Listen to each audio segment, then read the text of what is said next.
A robust collection of conversational skills are the bedrock of an attractive personality. And to a larger extent, a robust collection of communication skills are the bedrock of a successful life. The better you can communicate, the easier life will be.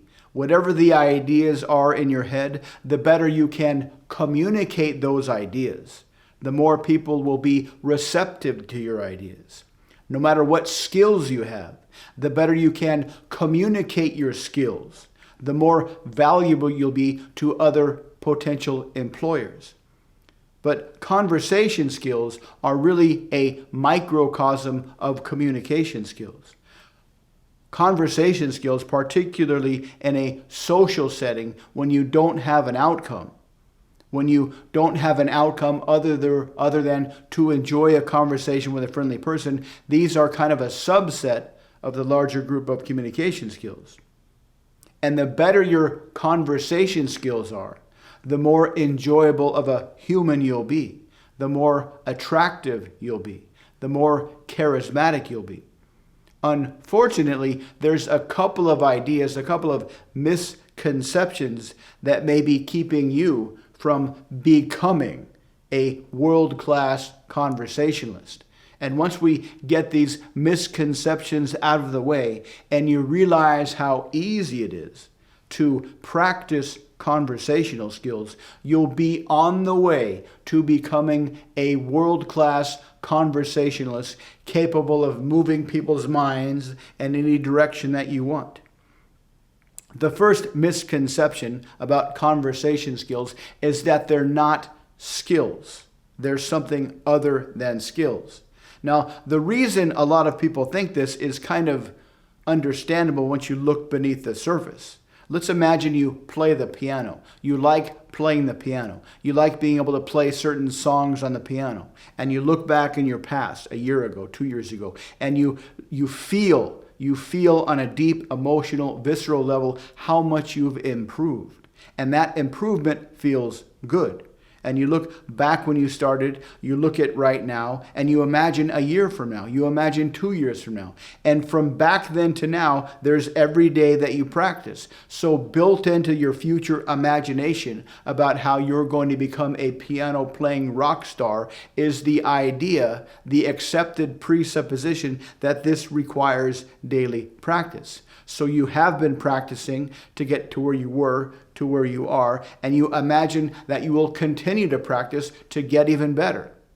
But when we think of conversation skills, and we imagine getting better than we are today, and we even start to partially imagine the practice that will get us there, we immediately turn that off in our brain, because practicing conversation skills for a lot of people induces a lot of ideas and feelings of social anxiety. And we don't like to imagine social anxiety. So even the imagination of getting better a year from now, 6 months from now, that includes practicing conversation. We don't even like that thought in the abstract, so we pretend it doesn't exist. And we convince ourselves that all we need to do is read a book about how to be a good conversationalist, or watch enough videos on YouTube about how to become a good conversationalist, or get some kind of idea or reframe into our brain about how to become a fantastic conversationalist.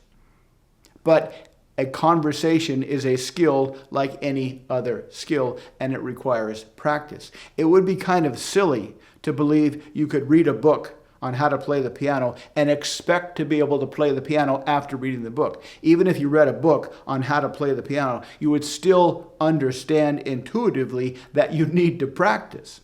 So it seems kind of strange when we read a book about how to be a good conversationalist and we expect to suddenly poof into a fantastic conversationalist after reading a book.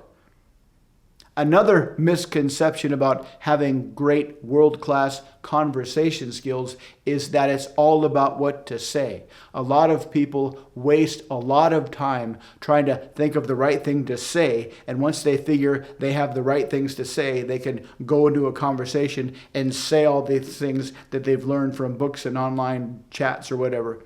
But conversations really have nothing to do with what you say.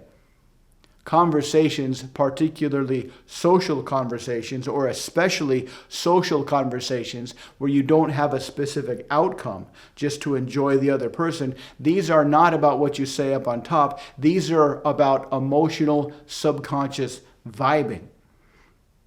Now, certainly, if you're going to have a conversation with a customer, you want to focus on what you're saying. If you're having a conversation with a spouse or loved one about some difficult issues, you need to be careful about what you say. But for a social conversation, what you say is absolutely irrelevant. You don't need to worry about what to say, because conversations, social conversations, where you enjoy each other's company for the time being, for however long the conversation lasts, are all about emotional vibing on the subconscious level. Everybody sees the world through their own ego projection. Everybody expresses themselves to the world through their own ego expression. And the feedback we get from the world is filtered through our ego-driven confirmation bias. This is why if you take a back seat and you watch a couple of people have a regular conversation, the stuff that each person says has nothing to do with what the other person said. They're just blasting each other with words, it seems like, but they're really vibing on an emotional level. This is also why when people get into arguments, people say you're talking past each other. Because again, it's all about the emotional interchange, the emotional exchange, the emotional vibing.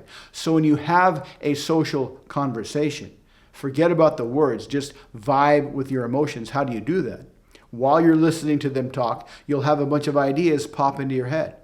And a lot of people have these ideas pop into their head, but then they think, well, I shouldn't talk about this because that has nothing to do with them. And they might think I'm weird or something. But it doesn't matter what pops in your head. Whatever pops in your head is valid. Tell that story. Share that story. Be as emotionally open and congruent as you can when you tell whatever story pops into your head. And that's essentially what a social conversation is. A back and forth, like words, words, words. The words are irrelevant, but what's really happening is you're vibing on a subconscious level. If you remember some of the past fantastic conversations you've had, where they just took off and you vibed like crazy and you really got into each other, you probably don't remember a lot about what was actually said. It was just such an easy back and forth vibing. Now, how do you do this? How do you create this situation? Most people walk around hoping for it to happen spontaneously, but you can generate this experience. You can create and manage this experience. Conversations, particularly social conversations, are unexpected, emergent events that have a very short or can have a very long half-life. It's because when these things pop up, nobody really feels any agency or control or responsibility for the lifetime or the health of the conversation. On a greater extent, in modern life, this is one of the main problems of relationships. Everybody gets into a relationship and expects it to be a set and forget kind of thing where you just show up and it just happens. It's not something anybody feels a conscious sense of agency or need or responsibility to actively manage and keep healthy. But if you're in a relationship with somebody and one of your main criteria is they and you both realize that relationships require consistent maintenance, then you have a fighting chance of having a good relationship. But you can't really do this during a social conversation with somebody you just met. You can't have a pre-conversation about how to have a conversation. You just let it flow. So make the decision. One way to turn yourself or put yourself on the path of becoming a world-class conversationalist is to make a rational, conscious, deliberate decision to be the person in charge of the conversation. Exert some kind of covert frame control, frame domination over the conversation. Understand that conversations are about the back and forth emotional vibing and the words don't make much difference. So whenever they're talking, whenever you think of whatever you want to talk about, just talk about that and talk about that as emotionally open as possible. But when they're talking, this is when you can kind of manage the conversation. When the other person starts talking, this is when most people lose the plot. They start to worry about what am I going to say when they stop talking, and they spend all their time trying to figure out what to say while they're talking, and they cut themselves off from the deep emotional resonance that should be feeding their memories. So when you stop worrying about what to say and just pay close attention to the other person, you'll open yourself up to all your emotional memories. So as the covert leader of the conversation, while they are talking, deliberately focus on what they're saying with as much energy as you possibly can, with as much curiosity as you possibly can, and ask follow-up questions to keep them talking. Most people you meet, pretty much everybody you meet, has a head full of stories that they would love to share, but very few people are nearly as articulate as they'd like to be. So when they're talking, help them articulate the ideas in their head. Help them explain the stories they want to talk about. Help them tell the story about themselves. And just pay close attention and be open while that's happening, and just let whatever ideas pop into your head while that's happening, let them pop into your head. And when they run out of steam, share some other kind of story. And it doesn't matter if what you say has anything to do with what they said. Just keep vibing back and forth, and keep the 20-80 rule in mind. 80% of the time, let them talk. 20% of the time, you can talk.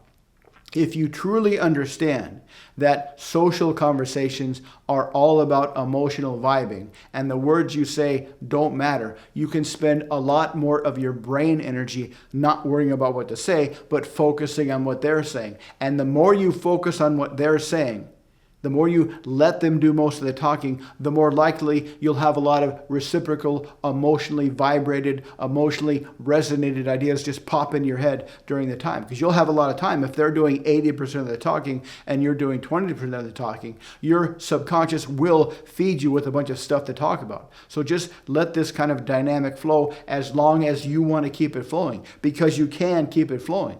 Let them talk. You're reminded of something, share your story, and share your story until you see they have something to talk about. Let them talk some more, ask some questions, expand them out, and you can control and manage and elongate this whole process as long as you want to. Now, one more thing to think about is conversations as a skill require practice. And practice is something you do during dedicated times during the week. If you just go out and have a conversation whenever they just kind of pop up and use those as your only practice times, you're going to significantly diminish how quickly you can become a world-class conversationalist. So consider the idea of deliberately starting conversations just so you can practice your conversational skills. Go out once or twice a week, start a small talk conversation with a stranger, and the more you practice, the better you get. The better you get, the more confident you'll feel. The more confident you'll feel, the more of your brain bandwidth you'll have available to have an even better conversation, and this will turn into a magnificent conversational superhero feedback loop, and you'll just keep getting better and better and better, and everything in your life will continue to improve.